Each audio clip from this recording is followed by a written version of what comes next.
Sometimes you just need to take the slips out and bowl defensively. And you also need to be careful with your computer's defense as well. If you need a VPN, go Nord. NordVPN.com/Kimber to get a 2-year contract with a discount, plus 4 extra months and gifts in some markets. It's completely risk-free with Nord's 30-day money-back guarantee. The link is in the show notes. So put in some dot balls and turn them into maidens via NordVPN.com/Kimber.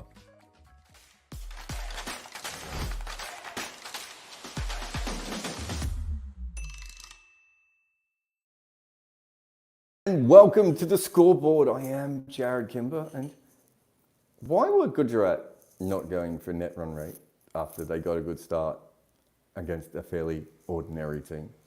Why would they send out Sai Sudarashan in that kind of innings? Because he only can ever play that kind of innings. Why would you not keep him and Rashid and Twatia to late in order that you needed anything else? Like, I don't understand why would they did that. Of course they won, and so that is good. But they bossed the game and got points, but their net run rate is still absolutely terrible. And they weren't chasing that many, and they were massively ahead in the game. I suppose Gujarat using Mohit early on was fun, and what else was fun about this game? Sai Kishore being held back and then bowling absolutely beautifully. I actually thought it was a mistake not bowling him early on, only because I like him bowling early on. What about Punjab? I know Prabh Simran Singh seemed like he did okay. I'm trying to work out what the future of Punjab is at the moment. Like, where are they going and how are things happening for them? Because it's not really ideal. But Gujarat, do you feel better the way they played today, or worse if you're a Gujarat fan? It'd be really interesting to know, because they got the points, but is that all they really wanted? The other game, Phil Salt looked like he was that Phil Salt today. Then Ramandeep made runs nicely towards the end, and everyone else was a bit icky for KKR, for being honest. Cameron Green finally bowled well, and Khan Sharma did well with the ball, and we'll get to his batting in a moment. That should have been awesome for RCB, by the way, to have Cameron Green and Khan Sharma bowl well in the same game. That should have been a huge plus for them. Unfortunately, everyone else got hit because RCB is going to RCB. When it looked like they were about to collapse, Will Jackson, Rajat Patidar went nutso. Both looked incredible and pulled it back massively. Of course, Sunil Narayan was impossible to hit again. And then Andre Russell came in because they didn't trust their other bowlers. But to be honest, he bowled fantastically. And his wickets pretty much changed the game. And because of Andre Russell's bowling, they went on to win the game easily. Except, no, that's not actually what happened, is it? Because the most expensive buy in an auction ever almost lost the game to Khan Sharma, hitting him successfully over the offside for 6. How much has Mitchell Starc fallen, by the way? You were talking about this. He was an overpay. Fine. We all understood that coming in.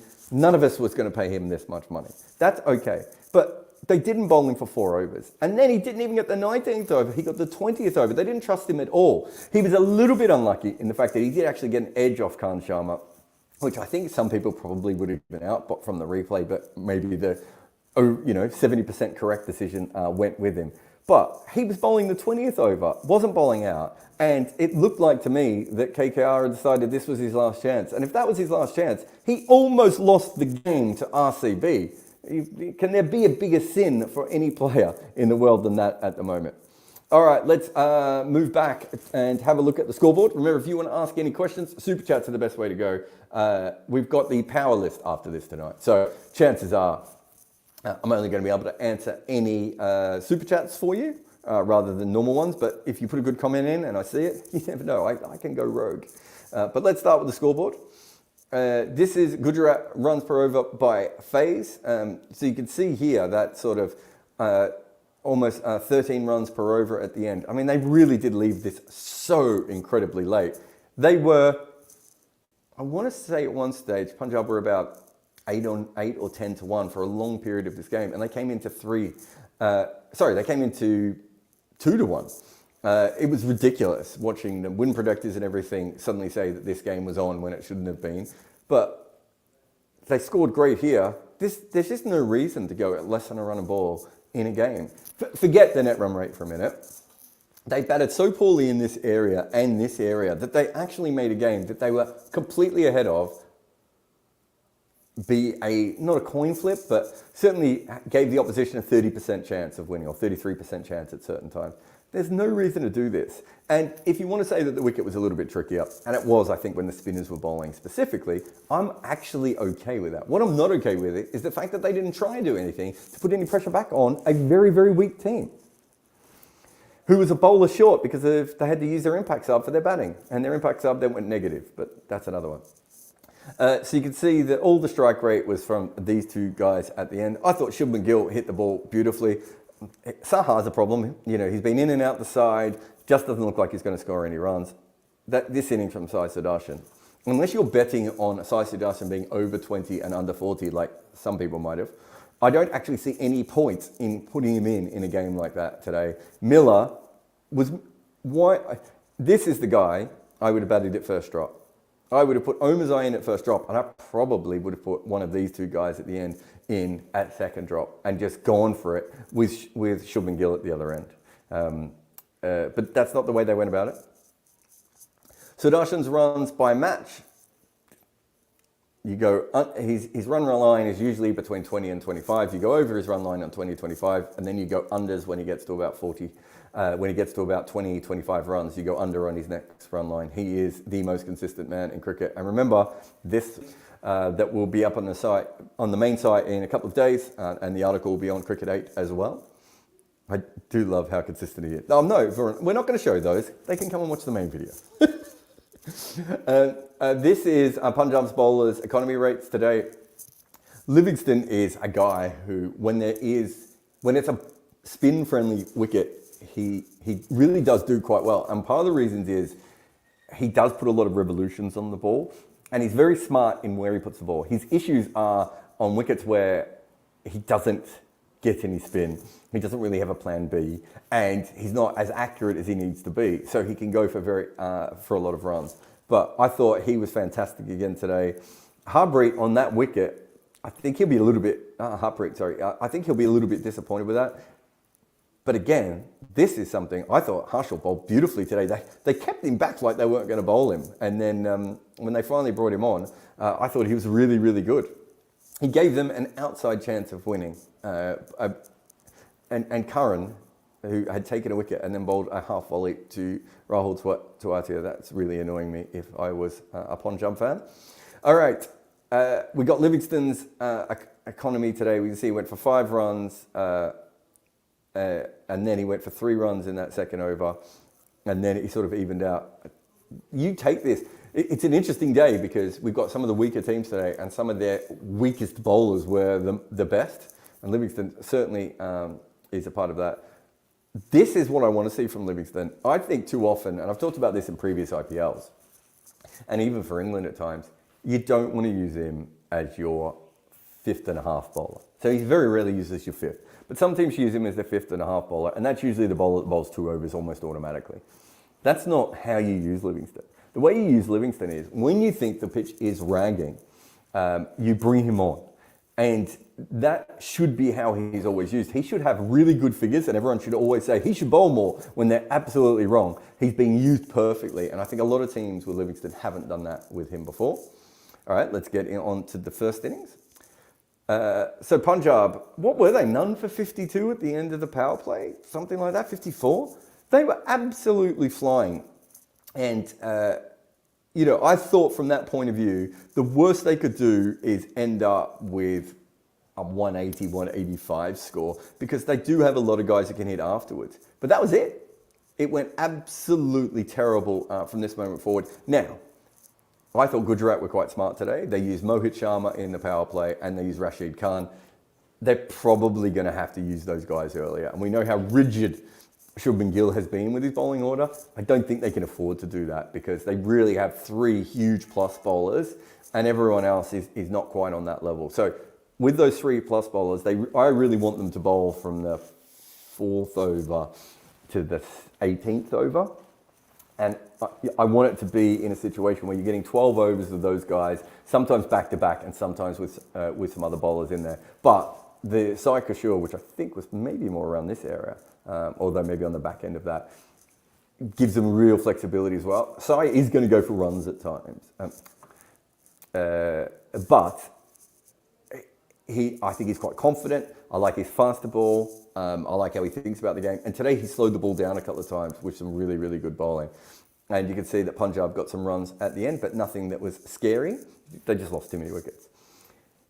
I've said this before. I don't know where I end up on the Harpreet Brar scale, but I am a fan. And I do think and I'm talking about him as a bat, obviously he can bowl, but I do watch him play sometimes, and I do think to myself, he's got something about his batting. He's very confident. He's got areas that he hits, so he's not a well-rounded hitter or anything in that sort of way. But I do like the way he goes about it. But this is kind of dire.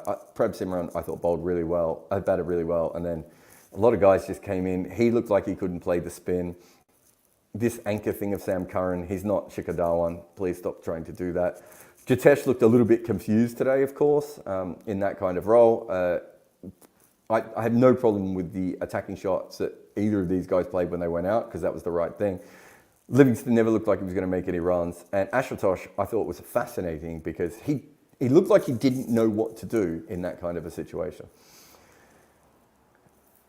And we've talked a lot about how well Saika Shiel bowled and Noor Ahmed, but it's also we're talking about Rashid Khan, 3.75, and Mohit, who came on when they were going for runs. I think Sandeep only bowled 1 over today, by the way. They got away with a couple of oversized. This is really good. But you look at this, you want to look at these things in total. It's a problem that Warrior only could bowl 1 over. They're never going to get much more than 2 overs out of that. So this bit in here is about 12, that's 12 overs guaranteed. And you would take this every time, especially with a couple of wickets. This is the bonus, because this allows you to not have to worry as much about everything else. But that sort of death bowling, you look at this lineup and you've got 1 death bowler if you can't bowl Rashid at the end. Punjab should have made them pay. They had bowled 3 overs of Rashid Khan and Mohit Sharma by the end of the power play, and Punjab were doing great at that point. Really, a better team would have absolutely smashed into them. This is Rashid's true values by phase this season. So we can see in the power play so far, he's been fantastic. He's getting half a wicket more than we would expect over his 24 balls, and his true economy has been at its best. Interestingly enough, he's been at his best with true economy in these 2 parts of the game, and he has been in the middle just a little bit more expensive. But I think anytime you get Rashid Khan with a true wickets expected above the line, means that teams are attacking him a little bit more, which is good for you because you'll get wickets, and he'll still have the odd closeout day like today when conditions favour him and you can't hit him off the square. I was talking about this obviously early on. If you're watching the Cricket 8 watch along with Dan Norcross, Rob Barron and myself, you would have also heard me talk about the fact that Mohit Sharma doesn't bowl in the power play. 6% of his overs last year were in the power play, and you can see here that about 28% of his overs in the first 11 overs of the game, right? That's incredible. It shows you how single usage he has become as a bowler, and it's worked for him. Look at what he started as. He started as a power play specialist. I find his progression absolutely fantastic, but you can see he hasn't really been bowling early on in this tournament either. He's really been used at the end, which I like, but I don't think they're a good enough team to get away with. And they made a clever decision today. It could have backfired because I think 1 over in the power play and from each him and Rashid Khan was enough. And then you probably go to Saika Shaw or someone else. But they didn't feel confident enough doing that, so they went to their starts and they got away with it. But it'd be interesting to see what these splits end up by the end of the year. Nope. Have I lost my screen? Is it not loving me? Some days it does die. We'll have a quick break here, and then we'll be back after the break with more on the scoreboard with Jared Kimber. That's me. Sometimes you just need to take the slips out and bowl defensively. And you also need to be careful with your computer's defense as well. If you need a VPN, go Nord. NordVPN.com/Kimber to get a 2-year contract with a discount, plus 4 extra months and gifts in some markets. It's completely risk-free with Nord's 30-day money-back guarantee. The link is in the show notes. So put in some dot balls and turn them into maidens via NordVPN.com/Kimber.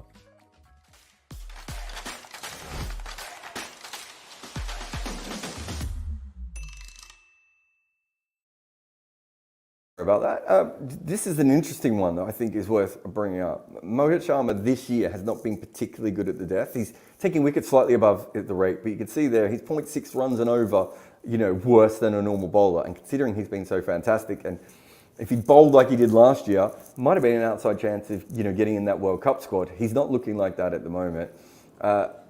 When he does bowl a little bit earlier on, and it's not much, you can see that's only 1 wicket. He's done very, very well at taking wickets, but it's only 1 wicket, so I'm not too worried about that. But again, he's above on true economy there. And from 12 to 16, I'm not worried about the wickets, but I am worried about the fact that he's going a little bit more expensive. So today was a good day for him, all things considered. All right, let's get on to the KKR RCB game. So we had this incredible, we've seen some really weird patterns.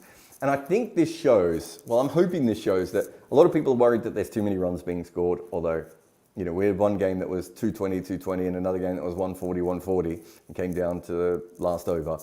It wasn't a last over game, but you understand what I mean. So it's funny, everyone's going on about the high scoring games and we're kind of ignoring it when there are low scoring games, which is generally how these things go. But what we are seeing is a lot of weird scoring patterns in this tournament so far. And you can see again, they were scoring at 2 runs a ball, and then they'll go down to 8 runs, and then they get it up to 16 runs and over at the death, which is absolutely fantastic in many, many different ways there. So,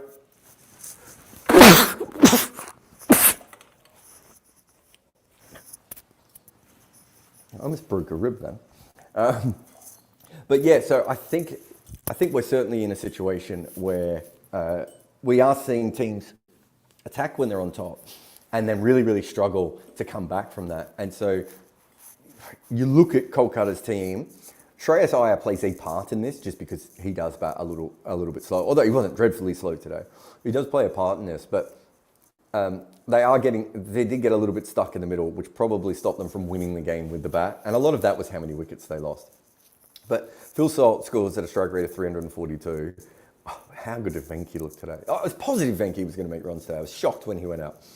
And then you had Ramandeep at the end. It really was. It does show you how dangerous this team is and how fragile this team is. Because they had 3 guys have outlier performances on strike rate, but they really just had 2 guys make any runs. 3 guys make runs today. And yet they still had the ability to make that big total. The difference is that they probably need Rinku and Russell to, and maybe even, you probably need like one of this group and one of this group to get to those scores where they make enough runs that their bowling doesn't matter. And that was the issue. But this was Salt's strike rate progression today. So if you're listening to Cricket 8, you'll know that they had a bet, Rob Barron had a bet on a 6 in the 6 to be the first scoring shot off the bat. Phil Salt tries to turn one down the leg side for like maybe a 4 and ends up hitting a 6 over third, which is just a remarkable thing. But this is the first time I've felt that Phil Salt's looking like Phil Salt. Some of the other innings where he's made runs, it's been a bit streakier and a bit luckier. Today was one of those innings where you're just like, well, Phil Salt's going to be, absolutely brutal. And it was a great start for them. And you can see here that he goes out more often than, and this is this season, but in general, Phil Salt can go out a little bit more often than other batters can. So his true average is off and down. But in the power play, he's got a true strike rate of 8. The reason I bring this up is he should be in that sort of, I don't want to say Travis Head, but he should have a Travis Head-like strike rate. He really should be up here. And the 2 issues he's had at the moment is he's not getting as good starts in the power play as you would expect Phil Salt to get. And then he is slowing down. He's slower than average between over 7 and 11. Some of that is he's not as good a player against spin. We understand all that sort of stuff. And then he kicks on again later. That true strike rate of 65, I really want him as my opener to be around 40 to 50. I wonder if some of the reason he isn't scoring that fast is because he's been with Sunil Narine. And Sunil Narayan's also got off to a couple of flies, and you've got someone swinging at the other end. You actually want to conserve your wicket a little bit more. I don't know, because he hasn't conserved his wicket all that much either. This is Salt's true scoring in the power play this year. He has hit 68% more sixes than we would have expected for him to score. So you can see in every other metric, he is less than you would get. He's about par for dot balls and for singles, and twos and threes, he's not interested. Fours, he's down on, but 68% more likely than another player to hit six, which is batshit. I talked about this a little bit in the intro. RCB, if you told RCB that they were going to get a good bowling day from Khan Sharma and from Cameron Green, they would assume that they would win that game just because A, they'd be shocked. But secondly, you would hope then that one of the other frontliners, not having Reece Topley available, I assume he wasn't dropped and was injured, caused them some issues today. But these are their three frontline bowlers. This is the leg spinner who's struggling, and this is the guy that they've already dropped once this year who's not a frontline bowler. This is not how you want figures to look. Now, these guys bowled the softer overs, but they also got some wickets and put some of the pressure back on to get those softer overs. This was Reece Topley. That first over was absolutely brutal today, but you can see he's going at 23 runs per over when he's bowling in the power play. It can't be from a lot of overs, of course. He's bowling really well in the middle, and if you've been following me for a while, you know that when KKR had him and Pat Cummins together, this was my issue. This is when Lockie Ferguson is at his best because he can strike in this period, but also he doesn't go for any runs. I think Lockie, when he's bowling brilliantly, is a good death bowler. I don't ever see him as a top six bowler, but the problem is with this team, I don't know who else is going to bowl those overs, especially when Reece Topley's not in with him. And talking about bowlers who are struggling, here's Mohammad Siraj. So this is before today. He went at 10 runs and over today. He's taking about just over a quarter of a less wicket than we would expect. And he's going at 2 runs and over worse than other bowlers are for bowling those two, for bowling his deliveries on his true economy. That's not good. And that's probably going to get worse today. And the thing with Mohammad Siraj is the great years are just absolutely, immaculate. Like this was a year where he had a true economy of 1 run and over better. He didn't play that much that year, but did really well. This is a really good year when no one could hit him off the square. But then he has these years where he goes, there's no middle ground for him, right? You have those, you want a couple here. It's either he's one of the best bowlers in the league or one of the worst bowlers in the league. And it's really tough for Bangalore, if we're being honest. Just have a look at Bangalore's batting today. This is Will Jacks and Rajat Patidar. I thought Will Jacks looked extraordinary today and Rajat Patidar looked even better. What a partnership that was, because when they lost those early wickets, I thought that's it. That was done. And they were about to collapse. And those guys gave themselves a real shake and, obviously almost won the game and certainly set them up so they had a chance to win the game. Beautiful batting from both of them. And how often do you see a RCB total where from over 7 to 11, they're scoring at over 2 runs a ball? It's not often. It's since Chris Gale retired. And just on that innings of Khan Sharma, the first 6 he hit was a Yorker length ball where I reckon Mitchell Starks got the length wrong by about a foot. And somehow Khan Sharma swung so hard with such a weirdly angled bat that he got it over backward point for 6. I mean, cricket has changed. And well done to him, because he's not really known as a hitter. I think he had one big innings in the SMAT not that long ago. But Dinesh Karthik wasn't even letting him face, right? Dinesh Karthik really struggled out there today and made a bunch of decisions that probably hurt them in the end. And then Khan Sharma got on strike and almost stole the game. Absolutely remarkable. This is players at the death, their true values this year. So you could see that Karthik had been batting really, really well. He scored 137 runs with a true strike rate of plus 61 and a true average of plus 24. So you have to understand that at death, and think about this, Andre Russell has not been striking brilliantly at the death either, and so far this year.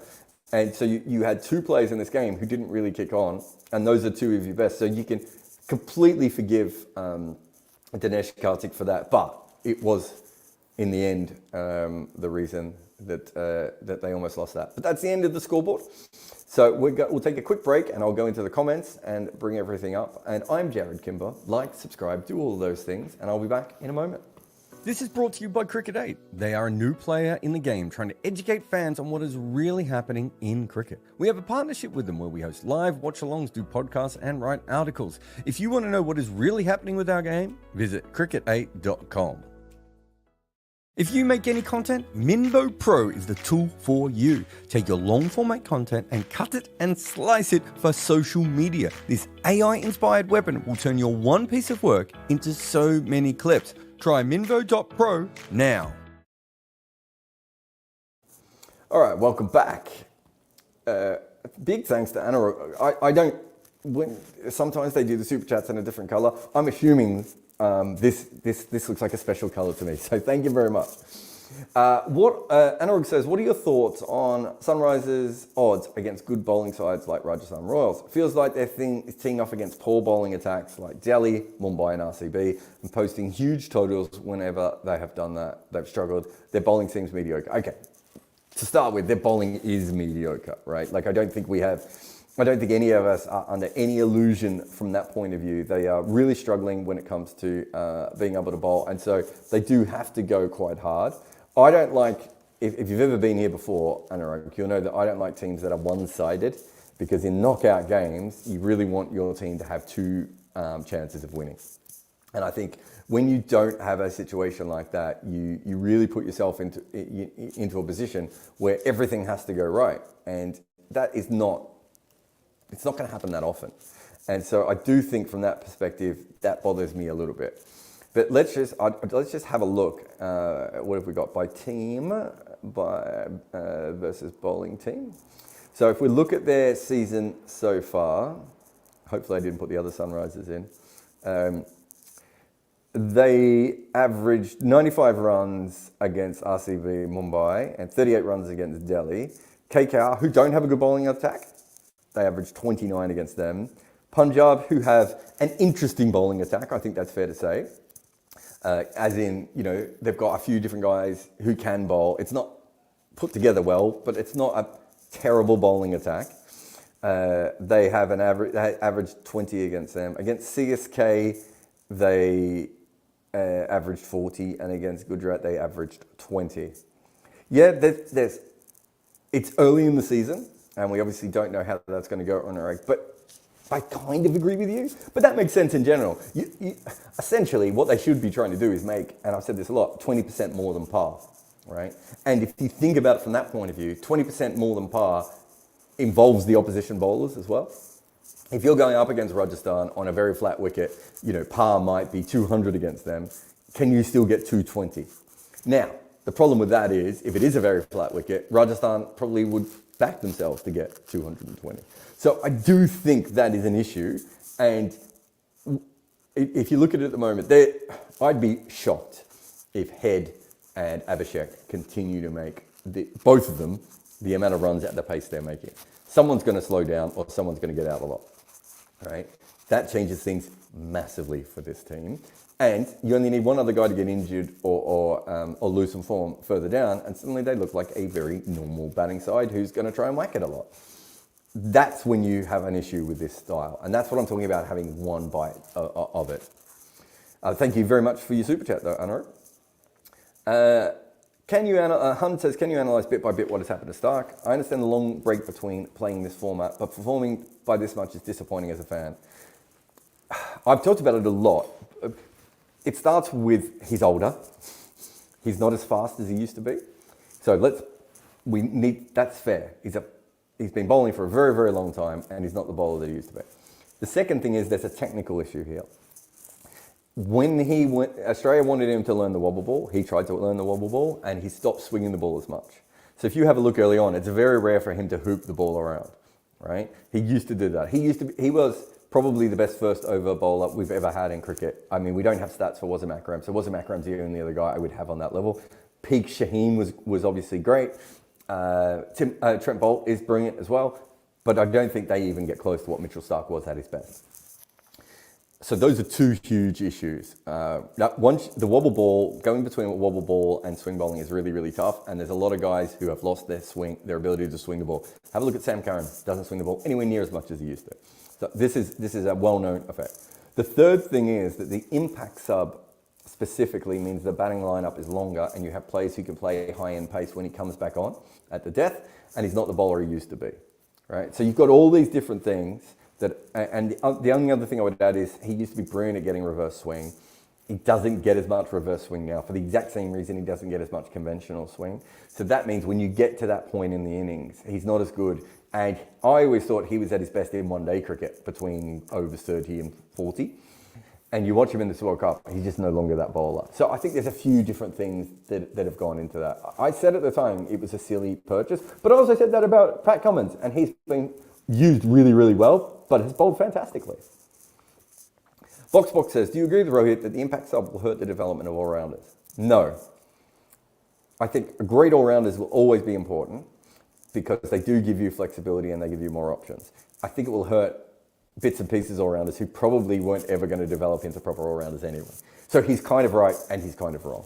But yeah, his general point is correct. But all leagues are going to end up with these sorts of rules. You know, Big Bash has already tried it. We will end up with a league with substitutions. The 100 should have just started that and got the ball rolling, but they didn't. So yeah, that's where we're going. Abdullah says, how would Nathan Bracken do in the IPL nowadays? He'd probably struggle, Abdullah, because I don't think he's as fit as he used to be. Pace off, but accurate seam bowling. No, he'd be fantastic. He was well ahead of his time when it comes to those slower balls. Probably, I would love to go back and see just how many slower balls he bowled, but I would say his ratio was probably more like modern ratios than it was, certainly of his era. Very clever bowler as well, very good at angles and understanding where to put the ball. A peak Nathan Bracken would fit in very, very well with modern IPL bowling. He didn't have to worry about the ramps and the scoops as much. And I think in those days when he bowled, and I'm trying to remember, did we only have one ball? So the ball went really, really soft. That's my memory anyway. And so because of that, he bowling the cutters at the end made even more sense. More credit to him for bowling them. Also, I think if he bowled today, he'd probably have a couple more slow balls. Yeah, fantastic cricketer. Rahul says, why don't more spinners bowl like Liam Livingstone? Is it difficult to develop his skill set? Think about it this way, Rahul. Like, it's really hard to be good enough to bowl world-class one kind of spin. Now try and do it for two kinds of spin. You're already halving the amount of time you can work on it, which is the part-timer is even worse. Who have we seen do it? We have seen Joe Root, Liam Livingstone. We've seen Mark Watts try it on occasion. Ashwin used to do it. Usually they give up on it and they go back to their best delivery. And the reason for that is very, very simple. It's just that it's so hard to be consistently good at both. And that, you know, again and again, I've been told that people can do this. And when it gets to the heat of the games, they don't feel confident enough in both skills. That's why we don't see it more. It's just really hard to be good at one of them. I mean, Liam Livingstone is a okay part-time wrist spinner, you know, probably slightly better than someone like Joe Denley, you know, better than someone like Rahul Tewatia, but, you know, nowhere near I'm trying to think of another wrist spinner, you know, nowhere near as good as someone like a Surya Sharma or someone like that, right? And there are going to be days when he gets absolutely hammered, and there are going to be other days when he's going to have to bowl his less good skill, which is off spin, and he, you know, there's not much he can do. Right? He doesn't have like a plan A, B, and C for off spin. It just sort of comes out of his hand and basically is straight breaks. But he's clever, and I like the way he moves the ball around. You know, he moves around a little bit. And last one for today, unless another super chat comes in. Sand says, ball tracking was sus today. Thoughts? No, I didn't have any issue. I think. Always remember with ball tracking that the big thing is that everything is put off by the fact that the first angle we see of all LBWs is not from straight behind the bowler because they're trying to see if there's any bat on the ball. I don't think that's the best angle to show that, but they often do show you that angle. And it's usually from one side or the other side of the stumps. And so you've already seen the ball be replayed 4 or 5 times. And then after that, you then see Hawkeye and it doesn't match up with what you've just been seeing because it's not from the same angle. So I do think that plays a part, But we commentated all day on Cricket Day and we never had any issues with it.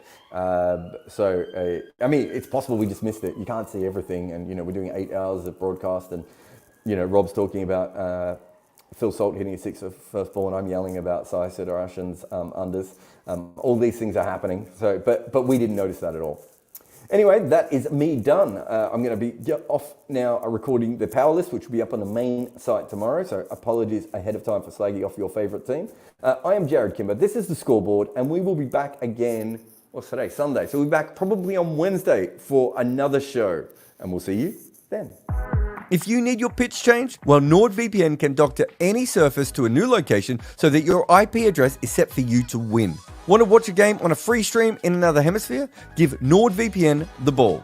Or if you just want to watch a clip on social media that a cricket board won't allow, promote NordVPN to pinch hit. So if you need a VPN, go Nord. Use nordvpn.com/Kimber to get a 2-year contract with a discount, plus 4 extra months and gifts in some markets. It's completely risk-free with Nord's 30-day money-back guarantee. The link is in the show notes. Protect your computer like a bowler protects the boundaries in the death overs with nordvpn.com/Kimber today.